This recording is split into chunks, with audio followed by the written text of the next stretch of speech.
ઉધનામાં હત્યા થઈ હતી। ગતરોજ બનેલી હત્યાની ઘટનામાં આરોપીની ધરપકડ કરવામાં આવી છે। હત્યાની ઘટનામાં 2 માસૂમ બાળકોએ પિતાની છાત્રછાયા ગુમાવી છે।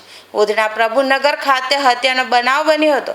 ગલીમાંથી પસાર થતી વેળાએ મૃતક દિનેશ પ્રજાપતિ અને શિવકરણ બિંદા વચ્ચે સામાન્ય બોલાચાલી થઈ હતી, જે બાદ લુમ્સ ખાતામાં કામ કરતા શિવકરણે તીક્ષ્ણ હથિયાર વડે ઘા ઝીકી દીધા હતા। ગંભીર રીતે ઇજાગ્રસ્ત દિનેશને સારવાર અર્થે નવી સિવિલ હોસ્પિટલ ખસેડાયો હતો, જ્યાં ફરજ પરના તબીબોએ દિનેશને મૃત જાહેર કર્યો હતો। હત્યાની ઘટના બાદ ફરાર આરોપી શિવકરણને ઝડપી પાડવામાં આવ્યો છે।